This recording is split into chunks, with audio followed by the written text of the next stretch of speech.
for families is crucial when you want to build a strong family. Doesn't matter what kind of family you have, time management is important. It's crucial for people who feel a sense of God's calling on their life, that God's calling them to do something with their life. It's not simply a matter of good scheduling or personal organization. All of those things are important. That isn't really what it's all about. It's a matter of priorities.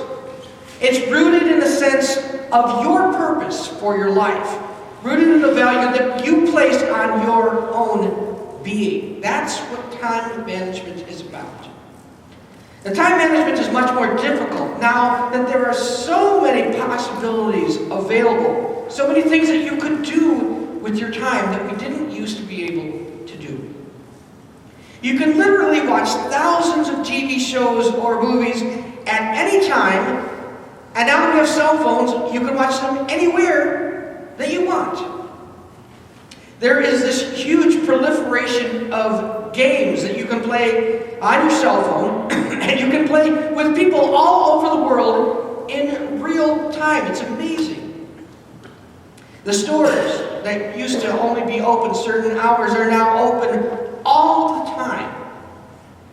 Restaurants are open all of the time, even late at night. Fitness clubs are open all of the time.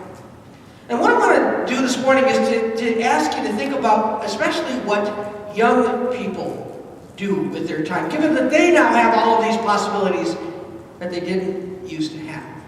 Being a teenager is very, very different from what it was when I was a teenager. And what I want to do is show you a short video.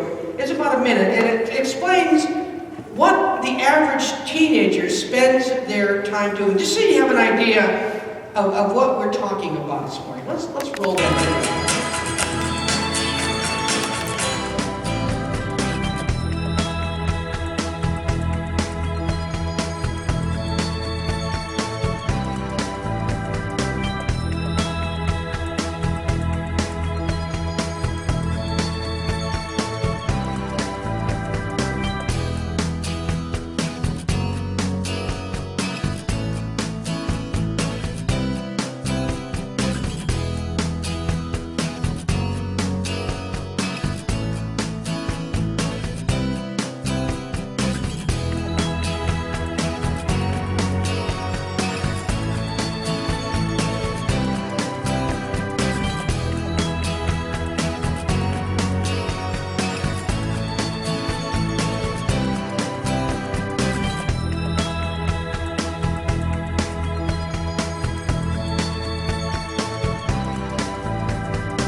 That life must be like to be a young person today.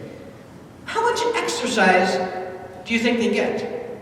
How much family time do you think they get?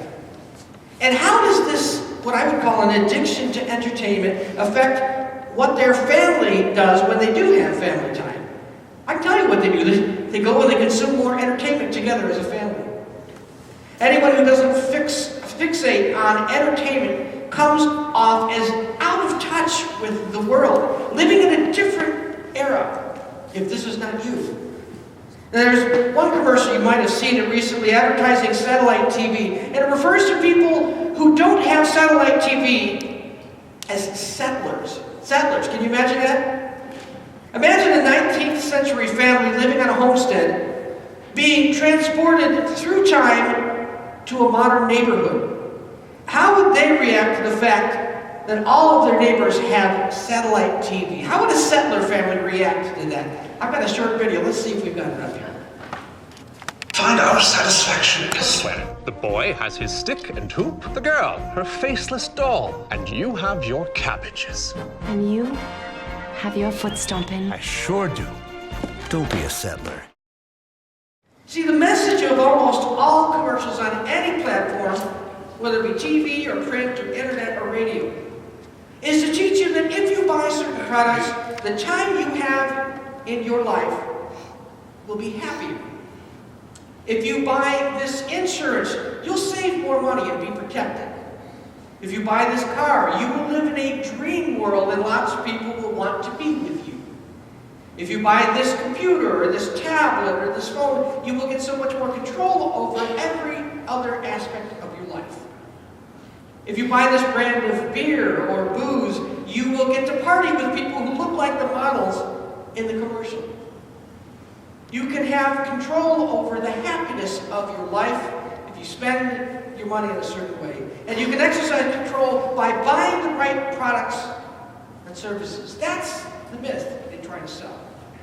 That idea is so completely embedded in our subconscious that it's hard to imagine that life could be lived any other way. Now I want to suggest a more biblical view of time management, a view which emphasizes not things, but God and people.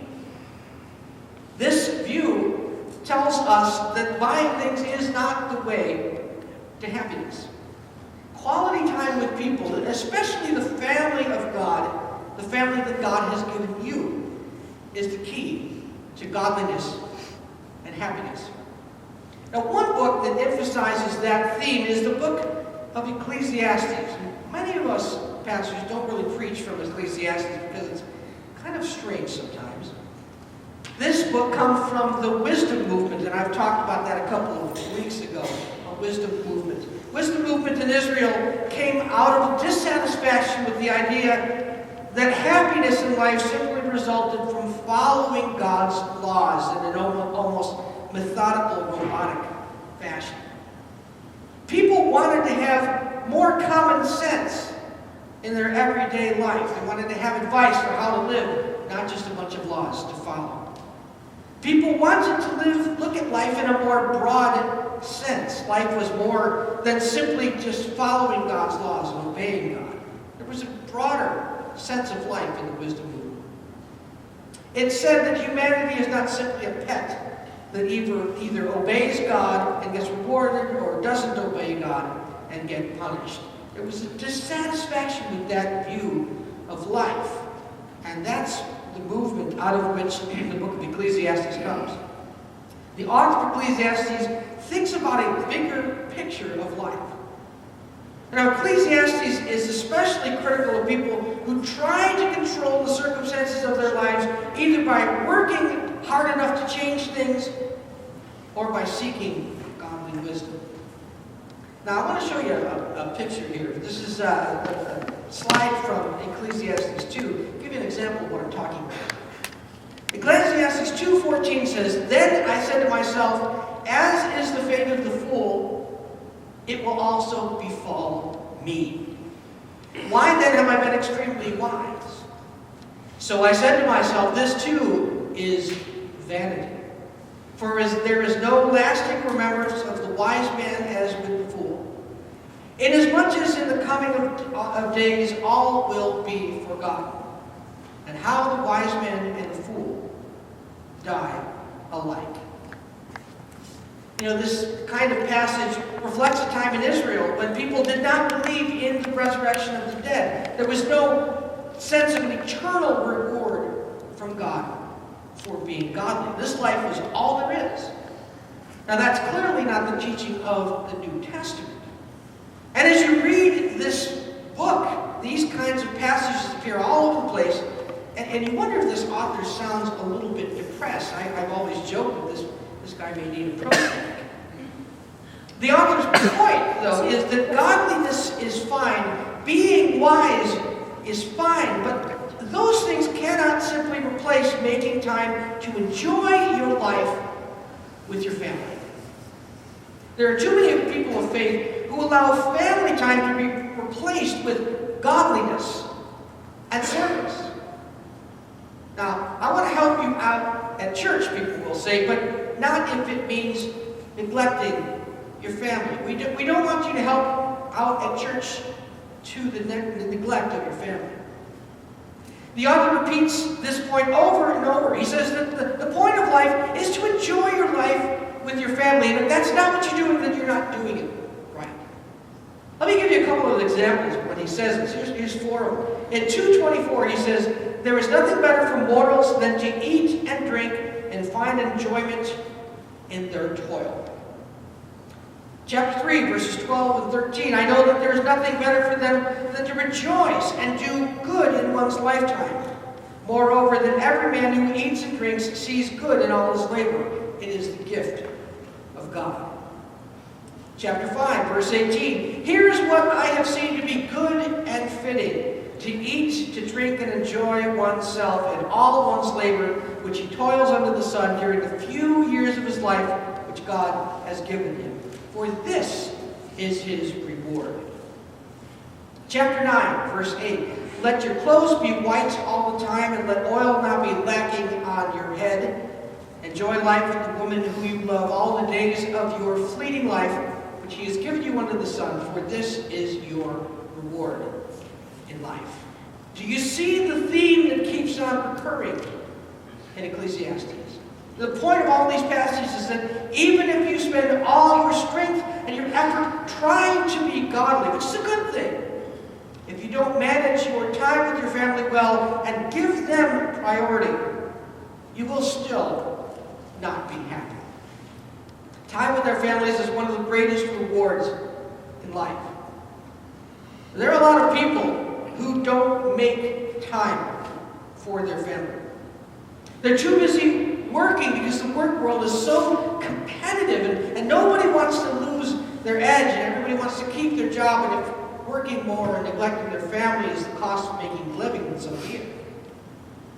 They're too busy entertaining themselves. Work and life is so stressed that you want to have some time to entertain yourself, but if that comes to the detriment of your family, that is a bad thing.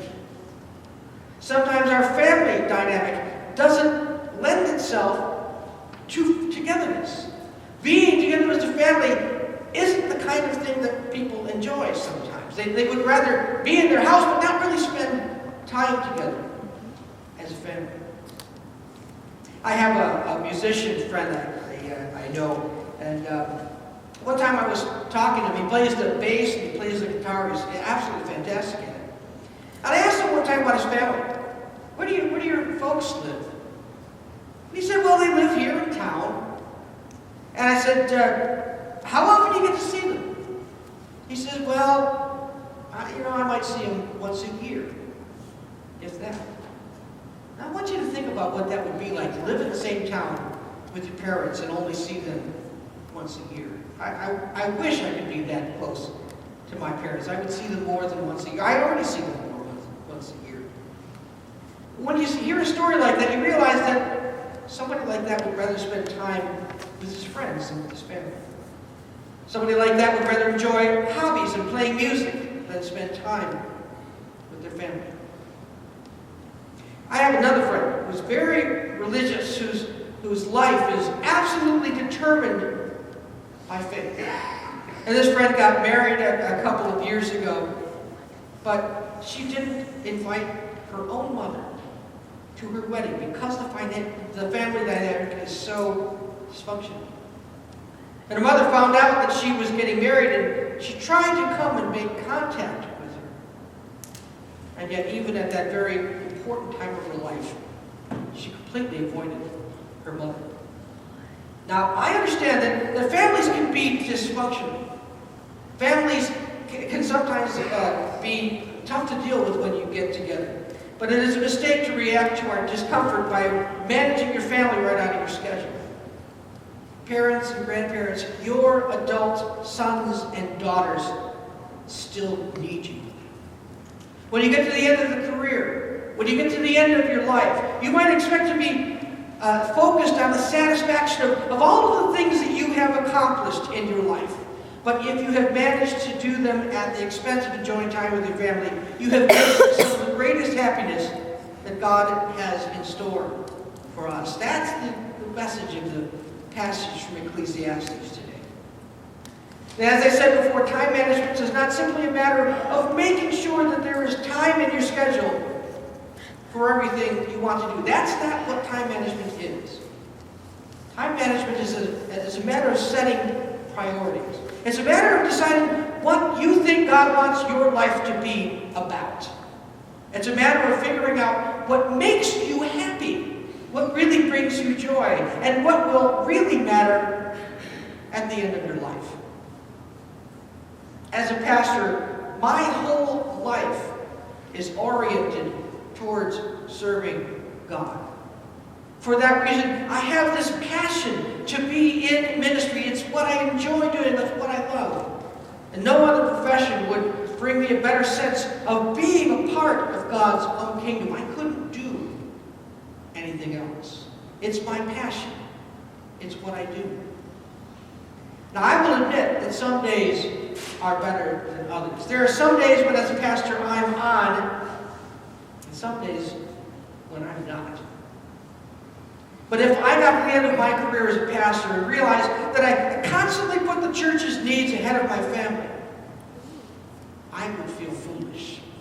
I would have missed out. The time that I have with my family is sacred time that is given to me by God for my enjoyment. If I spent my family just thinking about what else the church needs from me, I wouldn't enjoy my family. Michelle is such a partner in ministry that it is easy for us to spend our quality time discussing how she and I can best meet the needs of the church. We need to manage that time carefully because she needs to know that she comes first. Emma has to know that she comes first for me. And I know that you all know what I mean when I say that. The overall message of Ecclesiastes is that life is not that life is a meaningless waste of time until we all end up dead. You could read it that way, but that's not what it's saying. The author's point, and the truth I want you to take home with you today and think about this week as you go around and you do the things that you do in your life, is that life is to be enjoyed. Manage your time in a way that allows you to enjoy this brief life that you have with your family. Don't work yourself into the ground trying to get ahead in life. There is no ahead in life. Those who enjoy the time that they have with the people that they love, they have gotten ahead. Lots of people who appear to be ahead in life are not happy. But what's the point of being ahead if you can't enjoy your life? So remember the words of the author. Go then, eat your bread in happiness, drink your wine with a cheerful heart. Enjoy life with the woman whom you love all the days of your fleeting life, which he has given to you under the sun. For this is your reward in life. As one advertiser once put it, it just doesn't get any better than this.